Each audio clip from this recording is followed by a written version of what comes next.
Pharmaceutical organic chemistry first यानी कि B form second semester की बात चल रही थी। तो हम लोग पढ़ रहे थे यूनिट नंबर 3 है जिसमें एल्किल हैलाइड और एल्कोहल है। तो एल्किल हैलाइड की बेसिकली लास्ट क्लास में हम लोगों ने देखा था नोमेनक्लेचर कैसे करते हैं। आज हम कुछ और चीजें सीखेंगे। तो सबसे पहले है कि क्लासिफिकेशन ऑफ एल्किल हैलाइड। देखिए, क्लासिफिकेशन ऑफ एल्किल हैलाइड का मतलब होता है कि एल्किल हैलाइड की कितनी कैटेगरी होती है। तो एक चीज याद रखिए फ्रेंड, एल्किल हैलाइड को 3 भागों में बांट सकते हैं हम लोग, primary alkyl halide, secondary alkyl halide और टर्सरी एल्किल हैलाइड। ठीक है, प्राइमरी एल्किल हैलाइड, सेकेंडरी और टर्सरी। कैसे पहचानेंगे? प्राइमरी देखो, जैसे एग्जांपल के तौर पे CH3, CH2, CH2, Cl, यानी कि किसी भी, मान लीजिए X है हमारा हैलोजन है, तो हैलोजन जिस कार्बन से जुड़ा है उसे बोलते हैं की कार्बन। इसको पहचानिए ध्यान से, यह हैलोजन जिस कार्बन से जुड़ा है उसको बोलते हैं फ्रेंड की कार्बन। और उस की कार्बन के चारों तरफ कितने कार्बन है? आप देखिए, इस कार्बन के इधर कोई कार्बन है नहीं, इधर कोई कार्बन है नहीं, इधर कोई कार्बन है हाँ, और इधर कार्बन है हाँ। इसके बगल 2 कार्बन नहीं, इसके बगल वाला जो है एक और कार्बन है। कितने कार्बन नहीं, कितनी और कार्बन है। तो इसके सिर्फ एक साइड में कार्बन है, दिस इज कॉल्ड प्राइमरी। ठीक है, कैसे याद, कैसे पहचाने कोई कंपाउंड प्राइमरी है? प्राइमरी एल्किल हैलाइड पहचानने का तरीका क्या है कि हैलाइड ग्रुप जिस कार्बन से जुड़ा हो उसके तीनों तरफ, चारों तरफ कितने कार्बन लगे हैं। अगर एक तरफ लगा है तो प्राइमरी। दूसरा एग्जांपल समझते हैं, CH3, CH2, CH, CH3 और दिस इज X। देखिए, अब ये जो X है हैलोजन है, ये जिस कार्बन पे लगा है वो हो गया हमारा की कार्बन। इस कार्बन के कितनी और कार्बन है? एक तरफ कार्बन है, दूसरी तरफ कार्बन, तीसरी तरफ तो नहीं है। यानी की कार्बन के दोनों तरफ कार्बन लगा है, इसलिए this is called secondary alkyl halide. ठीक है, पहचान लिया आपने कैसे कि एक जिस की कार्बन के एक तरफ कार्बन है तो प्राइमरी एल्किल हैलाइड, की कार्बन के दोनों तरफ है तो टर्सरी एल्किल हैलाइड। एक एग्जांपल और देख लेते हैं, CH3C, CH3, CH3 and this is X। अब देखिए कैसे पहचानेंगे, ये X जो है हमारा हाइड्रोजन है, जिस कार्बन पे लगा हुआ है की कार्बन। तो इस की कार्बन के एक तरफ कार्बन, दूसरी तरफ कार्बन और तीसरी तरफ कार्बन, यानी तीनों दिशाओं में कार्बन लगे हैं, इसलिए इसको बोलते हैं टर्सरी। ठीक है, अब इससे ऊपर तरफ नहीं सकता क्योंकि हाइड्रोजन खत्म हो गया है, कार्बन की वैलेंसी केवल 4 ही होती है, एक से लग गया 3 ही बचेगा। तो इस तरह से हम पहचान सकते हैं कि एल्किल हैलाइड 3 प्रकार के होते हैं, primary alkyl halide, secondary alkyl halide और tertiary alkyl halide. Primary alkyl halide में की कार्बन से एक तरफ कार्बन, सेकेंडरी में की कार्बन से दोनों तरफ कार्बन और टर्सरी में की कार्बन से 3 तरफ कार्बन। ये हो गया हमारा एल्किल हैलाइड के टाइप्स हो गए, क्लासिफिकेशन हो गए प्राइमरी, सेकेंडरी और टर्सरी। ठीक है, अब हम बात करेंगे method of preparation of alkyl halide कि एल्किल हैलाइड हम कैसे कैसे बना सकते हैं। तो हम बात करेंगे मेथड ऑफ प्रिपरेशन, यानी हम कैसे बना सकते हैं एल्किल हैलाइड। इसको बनाने का सबसे सिंपल तरीका है, पहला है by nucleophilic substitution reaction in alkane. By nucleophilic substitution reaction in alkane, यानी किसी भी एल्केन का न्यूक्लियोफाइल सब्स्टिट्यूट कर दिया जाए तो कैसे होगा। देखिए फ्रेंड, क्या है, ये हमारा एल्कोहल है, एल्केन का फॉर्मूला, जनरल फॉर्मूला क्या होता है, यही होता है, R मतलब एल्किन, H लगा दो तो एल्केन, जैसे CH3H, CH4, C2H5, C2H6, ये एल्केन है। इसका रिएक्शन जब भी हम किससे करा दें, किसी रिएक्शन में किससे करा दें, इसका रिएक्शन हम करा देते हैं हाइड्रोजन हैलाइड से। ठीक है, या हाइड्रोजन हैलाइड ना करा के इसका हम हैलोजिनेशन यानी कि X2 से कराते हैं in the presence of sunlight, Hd के साथ कराते हैं।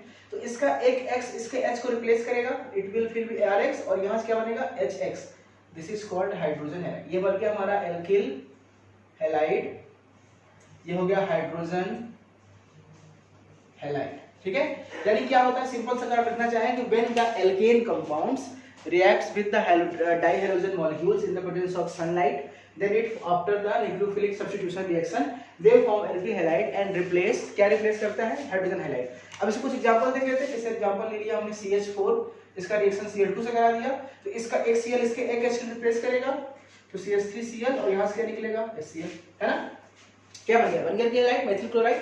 कुछ एग्जांपल और देख लेते हैं, जैसे कि C2H6, दिस इज एथेन, इसका रिएक्शन करा देते हैं Br2 से, तो क्या होगा, एक H रिप्लेस करेगा तो C2H5Br और यहां से क्या निकलेगा HBr, एथिल ब्रोमाइड। ठीक है, इस तरह से ढेर सारे एग्जांपल हम देख सकते हैं। जैसे यहाँ पे हमारा है कोई कंपाउंड है, ये 1 2 3 4 पेंटेन है, इसका रिएक्शन करा दो I2 से, तो क्या होगा अब कहीं भी लगा दो, यहाँ पे जरूर लगा दिया तो ये होगा पेंटिल आयोडाइड और यहाँ से क्या निकल जाएगा HI। ठीक है, अब इसी में फ्रेंड कुछ रूल्स आते हैं मार्कोनी का, पेंटी मार्कोनी का, वो आगे आएगा जब मैं एल्कीन में एडिशन कराऊंगा। ये हमारा पहला मेथड था बाय न्यूक्लियोफिलिक सब्स्टिट्यूशन रिएक्शन। ठीक है, दूसरे मेथड की बात करेंगे by addition reaction of alkene, या हम कह सकते हैं दूसरा बाय एल्कीन। हमको एल्कीन हैलाइड बनाना है। एल्कीन देखो कैसे बनेगा एल्कीन से, एक सिंपल सा कंपाउंड देखो, ये R है, CH डबल बॉन्ड CH2। ठीक है फ्रेंड, हमें पता है कि ये जो डबल बॉन्ड है और इसका रिएक्शन करा दो HX से, यानी हाइड्रोजन हैलाइड से। This is hydrogen halide, HX मतलब HCl, HBr, HF, HI कुछ भी, और यहाँ पे है एल्कीन। तो ये जब HI इस पर अटैक करेगा तो ये क्या होगा, आप देखो CH सिंगल बॉन्ड CH2, ये एक बॉन्ड टूटेगा। एडिशन रिएक्शन में क्या होता है, एक बॉन्ड टूटता है, ये यहाँ जाएगा, ये यहाँ जाएगा। जब ये बॉन्ड टूटेगा तो एक तरफ जुड़ेगा H और एक तरफ जुड़ेगा X। तो एक बार यहाँ X जुड़ेगा और यहाँ H जुड़ेगा, एक ये बन सकता है, और दूसरा RCH, H यहाँ जुड़ जाएगा और RCH2X यहाँ जुड़ जाएगा। यानी यहाँ भी देखो HX जोड़ना है तो या तो X यहाँ जोड़े, H यहाँ जोड़े, या तो H यहाँ जोड़े, X यहाँ जोड़े। तो आपको याद होगा, मैंने आपको बताया था जब लास्ट चैप्टर पढ़ाया था, तो इसका नाम हो जाता है क्या, ये भी एल्कीन हैलाइड है, तो ये हो जाएगा 2 हेलो एल्केन और ये हो जाएगा 1 हेलो एल्केन, या एल्केन हम बोल सकते हैं एल्कीन हैलाइड 2 और एल्कीन हैलाइड 1। तो इसमें से एक मेजर होगा एक माइनर, तो ये 2 वाला जो होता है मेजर होता है और स्मॉल वाला जो होता है माइनर होता है। अब बात आएगी भैया कैसे जानेंगे कौन मेजर है कौन माइनर है, तो आपको बताया था मैंने कि यहाँ पे लगता है मार्कोनिकॉफ का रूल। मार्कोनिकॉफ रूल क्या था, याद है? मार्कोनिकॉफ रूल क्या कहता था कि जब भी किसी एल्कीन में हम एडिशन रिएक्शन कराते हैं तो दो चीज होता है, इलेक्ट्रोफाइल होता है, एक न्यूक्लियोफाइल होता है, प्लस वाला और माइनस वाला। तो मार्कोनिकॉफ रूल कहता है कि जब भी इलेक्ट्रोफिलिक एडिशन रिएक्शन कराते हैं एल्कीन में, तो जो न्यूक्लियोफाइल है माइनस वाला ग्रुप उस कार्बन से जुड़ता है जिसपे हाइड्रोजन संख्या सबसे कम हो। ठीक है, तो उस पे जुड़ेगा। तो देखो यहाँ पे हाइड्रोजन 1 है, यहाँ पे हाइड्रोजन क्या है 2, तो x यहाँ पे जोड़ोगे तो मेजर बनेगा और x यहाँ पे जोड़ोगे तो माइनर बनेगा। ये मार्कोनिकॉफ का रूल है, आपको याद होगा। ठीक है, तो अगर एंटी मार्कोनिकॉफ रूल क्या था, मैंने वहां पढ़ाया था कि जब हाइड्रोजन पेरोक्साइड के साथ, यानी जब इसी रिएक्शन को हम हाइड्रोजन पेरोक्साइड की उपस्थिति में करा देते हैं तो अब मार्कोनिकॉफ रूल पलट जाता है। अब मेजर प्रोडक्ट वो बनेगा जहां पे नंबर ऑफ हाइड्रोजन ज्यादा हो, यानी ये वाला मेजर हो जाएगा और ये वाला माइनर। ये मैं ऑलरेडी पहले पढ़ा चुका हूँ आपको, इसलिए इसको बहुत एक्सप्लेन करने की जरूरत नहीं है, आप जानते हैं। कुछ एग्जांपल डिस्कस कर लेते हैं, जैसे कि CH3 CH double bond CH2, इसका रिएक्शन करा देते हैं HCl से, और एक रिएक्शन हम और ले लेते हैं CH3 CH2 CH double bond CH2। ठीक है, इसका रिएक्शन करा देते हैं HBr से। ठीक है फ्रेंड, तो रिएक्शन कैसे होगा पता ही आपको, जब इससे रिएक्शन कराएंगे तो ये वाला कहाँ पे जुड़ेगा, वहीं पे जुड़ता है जो डबल बॉन्डेड हो, यानी इस पे और इस पे जुड़ेगा, इस पे और इस पे जुड़ेगा, इस पे नहीं जुड़ेगा। क्यों नहीं जुड़ेगा, क्योंकि एडिशन रिएक्शन वहीं पे होता है जो कंपाउंड डबल बॉन्ड्स जुड़े हो, जो कार्बन जुड़े हो। तो अब क्या होगा, जब इसको तोड़ेंगे तो रिएक्शन क्या बन सकता है, एक बार Cl यहाँ जोड़ो, एक बार Cl यहाँ जोड़ो। तो अब मेजर कौन सा है, मार्कोनिकॉफ कहते हैं, क्योंकि जहां पे हाइड्रोजन कम होगा, हाइड्रोजन इसमें कम है, यानी जब हम यहाँ जोड़ देंगे CH3 CH के साथ Cl और यहाँ पे सिंगल बॉन्ड CH3, तो ये जो बनेगा ये मेजर बनेगा। अब इसको यहाँ लगा दो तो माइनर बनेगा, हम केवल मेजर बना रहे हैं। This is the major product. और इस वाले केस में भी क्या है, CH3 CH2 CH। ठीक है, इसमें पंक्ति घोषणा थोड़ा सा ऊपर से, ठीक है, CH और सिंगल बॉन्ड CH2। तो यहाँ पे हाइड्रोजन 1 है, यहाँ पे हाइड्रोजन 2। अगर Br यहाँ जोड़ेंगे, यहाँ Br जोड़ेंगे और यहाँ H जोड़ेंगे, ये बनेगा मेजर, और उल्टा कर देते तो माइनर। और इसी के रिएक्शन अगर हम पेरोक्साइड की उपस्थिति में करा देते तो पेरोक्साइड की उपस्थिति में कराने से क्या होता, उल्टा हो जाता, जो मेजर होता है वो माइनर, माइनर होता है मेजर। क्योंकि एक्सप्लेन इसलिए बहुत डिटेल नहीं कर रहा हूँ क्योंकि ऑलरेडी मैं इसको लास्ट चैप्टर में पढ़ा चुका हूँ कि what is the Markovnikov rule. तो दूसरा हेडिंग था कि बाई एल्कीन से हम कैसे बना सकते हैं कि when alkene is react with the hydrogen halide, then after the addition reaction they convert into the alkene halide, they gives two product major and minor. तो अकॉर्डिंग टू जो मार्कोनिकॉफ रूल, टू जो secondary होता है वो major है और जो ये प्राइमरी, आप देखो ये बीच में बन रहा है सेकेंडरी और ये वाला क्या है प्राइमरी। तो सेकेंडरी क्या है वो मेजर है और जो प्राइमरी है वो क्या है माइनर है। ठीक है, तो चलिए ये दूसरा मेथड हो गया। हम तीसरे मेथड की बात करेंगे। मेथड ऑफ प्रिपरेशन में चल रहा है कि तीसरा मेथड कैसे हम बनाएंगे एल्कोहल एल्किल हैलाइड को। तीसरा है from alcohol. Thank you Pankaj.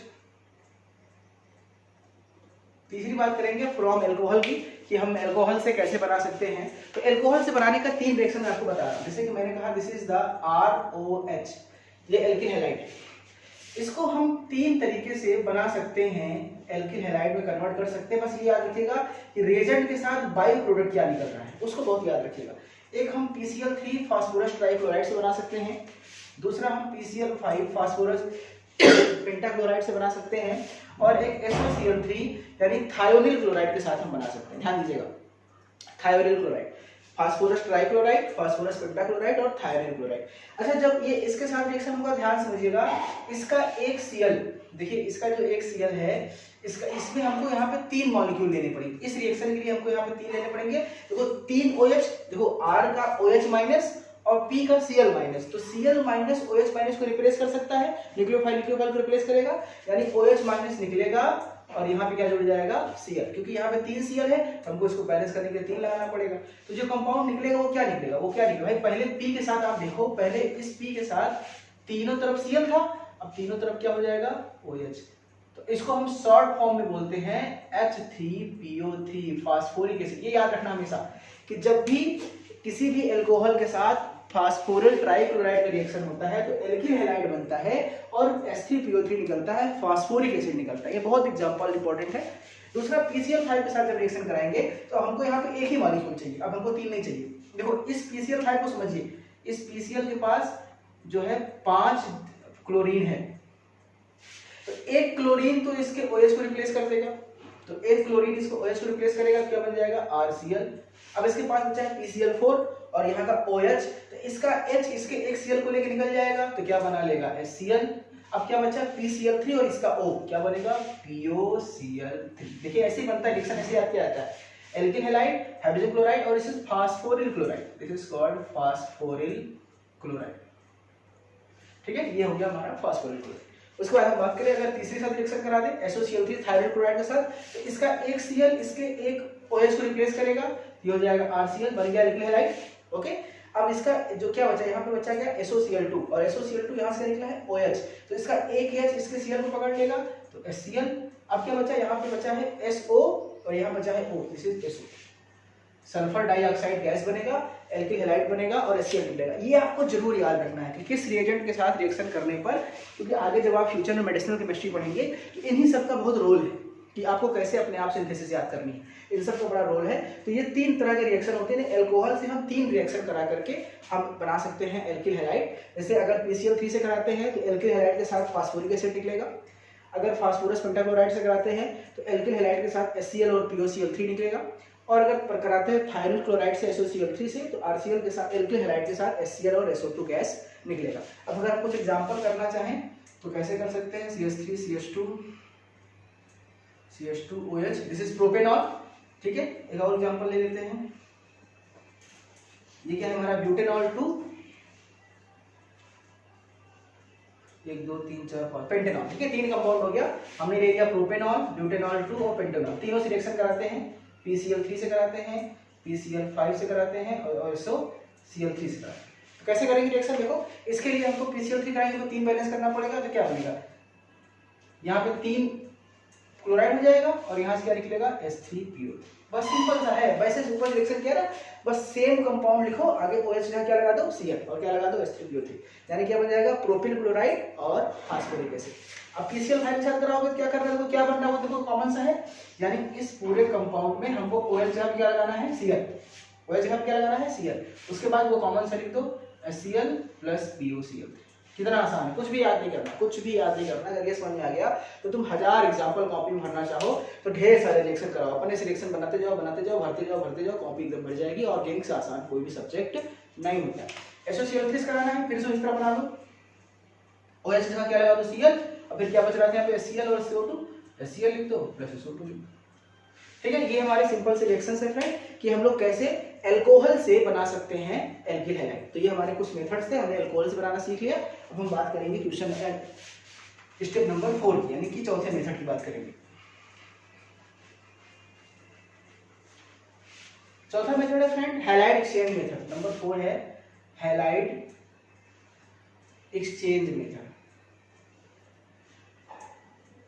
ठीक है। इसमें क्या होता है कि ऑलरेडी एक हमारे पास एल्किल हैलाइड पहले से ही होता है, हम उस एल्किल हैलाइड के हेलोजन ग्रुप को अलग कर देते हैं। जैसे मान लीजिए पहले मेथिल ब्रोमाइड था तो मेथिल आयोडाइड बन गया, प्रोपिल क्लोराइड था तो प्रोपिल आयोडाइड बन गया। लेकिन पहले एक एल्किल हैलाइड से दूसरे प्रकार का एल्किल हैलाइड बनाने का मेथड है, इसे बोलते हैं हैलाइड एक्सचेंज मेथड। जैसे एग्जांपल के तौर पे हमारे पास कोई एग्जांपल है RBr, ठीक है, इसका रिएक्शन कराना है हमको पोटेशियम आयोडाइड से in the presence of acetone, ठीक है। This is alkyl bromide. अब ये IBr को रिप्लेस करेगा, it will be Ri and यहां से क्या बन जाएगा KBr। तो ये एल्किल ब्रोमाइड से क्या बन गया, एल्किल आयोडाइड, और यहाँ पे क्या निकल गया, पोटेशियम ब्रोमाइड। बस ये सिंपल सा रिएक्शन है। इस मेथड का यूज क्या करते हैं, जब हम किसी भी हैलाइड को मतलब कि एक एल्किल हैलाइड से दूसरा एल्किल हैलाइड बनाना चाहते हैं, ठीक है। जैसे एग्जांपल ले रहे हैं CH3Cl + Ki C2H5Br + Ki fluorine + Ki।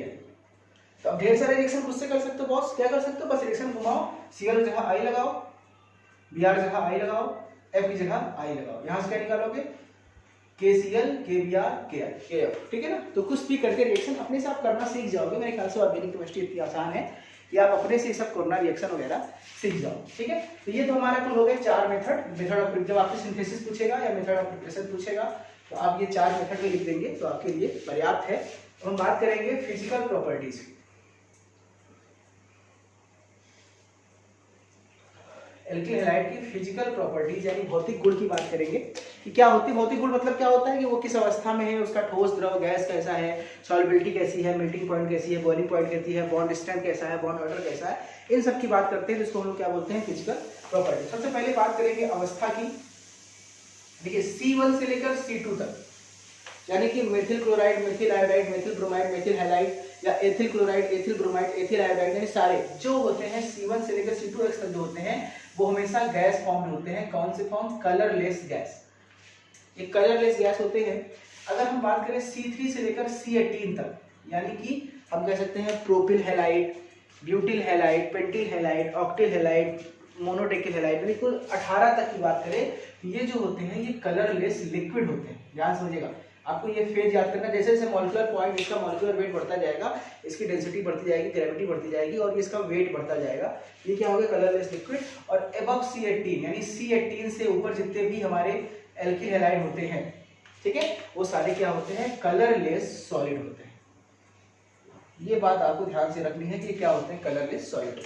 दूसरी बात करेंगे इसकी सॉल्युबिलिटी की, तो क्योंकि ये पोलर तो है लेकिन इसका डायपोल मूवमेंट जो होता है वो 0 होता है, इसलिए जितने भी एल्किल हैलाइड्स होते हैं वो ऑर्गेनिक सॉल्वेंट में सॉल्युबल होते हैं। जैसे क्लोरोफॉर्म हो गया, एसीटोन हो गया, ठीक है, ऑर्गेनिक सॉल्वेंट में सॉल्युबल होते हैं, ये वाटर में इनसॉल्युबल होते हैं, ठीक है, क्योंकि इसमें हाइड्रोजन बॉन्डिंग भी नहीं पाई जाती है, इसलिए इनकी सॉल्युबिलिटी नहीं होती। आगे अल्कोहल पढ़ेंगे तो वहाँ पे हाइड्रोजन बॉन्डिंग डिस्कस करेंगे। इनकी जो तीसरी पॉइंट बात करें, इनका बॉइलिंग पॉइंट, इनका बॉइलिंग पॉइंट हमेशा एल्केन, एल्कीन, एल्काइन से ज्यादा होता है, ठीक है, क्योंकि इनके बीच जो है इलेक्ट्रोनेगेटिव एलिमेंट हाइड्रोजन जुड़ा होता है, जिसका अट्रैक्शन फोर्स बहुत ज्यादा होता है। इसको डिसोसिएट करने के लिए हमको ज्यादा एनर्जी देनी पड़ती है, इसलिए इनके बॉइलिंग पॉइंट्स होते हैं वो हमेशा ज्यादा होते हैं। आप बात करें थोड़ा सा बॉन्ड लेंथ की, बॉन्ड लेंथ हम कैसे पहचानेंगे, बॉन्ड लेंथ किसकी ज्यादा होगी, जैसे एग्जांपल ले लिया CH3 fluorine, chlorine, bromine, iodine, ये 4 है। Methyl chloride, methyl chloride, methyl bromide, methyl iodide. अगर हम बात करें कि इनकी बॉन्ड लेंथ किसकी ज्यादा होगी, तो हमें पता है कि फ्रेंड्स ऊपर से नीचे फ्लोरीन, क्लोरीन, ब्रोमीन, आयोडीन, यानी ऊपर से नीचे आने पर एटॉमिक साइज बढ़ता है, आपको पता है। और जब एटॉमिक साइज बढ़ेगा तो एटम का जब साइज बढ़ेगा तो उसके बीच जो बॉन्ड की डिस्टेंस है वो भी धीरे धीरे क्या होगी, बढ़ेगी। यानी जिसकी बॉन्ड लेंथ क्या होगी, तो सबसे ज्यादा बॉन्ड लेंथ मेथिल आयोडाइड की, उससे कम ब्रोमाइड की, उससे कम क्लोराइड की। यानी this is the order of increasing order of bond length, यानी सबसे ज्यादा बॉन्ड लेंथ किसकी होती है, मेथिल आयोडाइड की, उससे कम मेथिल ब्रोमाइड की, मेथिल क्लोराइड की, मेथिल क्लोराइड। ये अगली प्रॉपर्टी होगी। अगली प्रॉपर्टी हम बात करेंगे बॉन्ड स्ट्रेंथ की, यानी कौन सा बॉन्ड ज्यादा मजबूत है। अब आपसे मैं एग्जांपल छोटा सा ले रहा हूं, एग्जांपल कैसे आप जानेंगे कौन ज्यादा मजबूत कंपाउंड है। आपको मैं एक बड़ी सी डंडी दे दूं, बड़ी सी छड़ी दे दूं, आपसे कहूं 20 से तोड़ो, और आपको मैं एक छोटी सी छड़ी दे दूं, एकदम छोटी सी, उससे कहूँ 20 से तोड़ो तो ज़्यादा मेहनत किसमें लगेगा तोड़ने में, ऑब्वियस सी बात है बड़ा वाला जल्दी टूट जाएगा क्योंकि ज़्यादा फोर्स लगेगा। उसी तरह जिस कंपाउंड के बॉन्ड लेंथ ज़्यादा होते हैं उनको तोड़ना आसान होता है, उनकी बॉन्ड स्ट्रेंथ कम होती है, और जिनकी बॉन्ड लेंथ कम होती है उनको तोड़ना कठिन होता है, उनकी बॉन्ड स्ट्रेंथ ज़्यादा होती है। यानी bond length is inversely proportional to bond strength. यानी अब इस केस में हम क्या कहेंगे, इस केस में मेथिल फ्लोराइड सबसे ज़्यादा होगा, फिर मेथिल क्लोराइड, फिर मेथिल ब्रोमाइड, फिर मेथिल आयोडाइड, यानी ये सीक्वेंस जस्ट उल्टा हो जाएगा, ये इसका बॉन्ड स्ट्रेंथ हो जाएगा। ठीक है, तो ये हमने आप सीखा कि फिर what is the method of preparation of alkyl halide और इसकी कुछ क्लासिफिकेशन। हमारा नेक्स्ट क्लास है, नेक्स्ट लेक्चर में हम पढ़ेंगे केमिकल रिएक्शंस ऑफ या chemical properties of alkyl halide. ठीक है, इसको पढ़ लेंगे। तो एल्किल हैलाइड के केमिकल रिएक्शंस में सबसे पहला इंपॉर्टेंट रिएक्शन है nucleophilic reaction, SN reaction, nucleophilic substitution reaction. दो प्रकार के होते हैं, SN1, SN2, और इसका मैकेनिज्म बहुत इंपॉर्टेंट है। आप ये समझ लीजिए कि अगर 10 बार ऑर्गेनिक केमिस्ट्री का पेपर होगा तो 9 बार ये क्वेश्चन जरूर आएगा। ठीक है, तो SN1, SN2 का मैकेनिज्म और इसके केमिकल रिएक्शंस को हम मिलेंगे आपसे नेक्स्ट लेक्चर में, तो फिर हम इसको डिस्कस करेंगे। ठीक है, अभी के लिए इतना ही, धन्यवाद।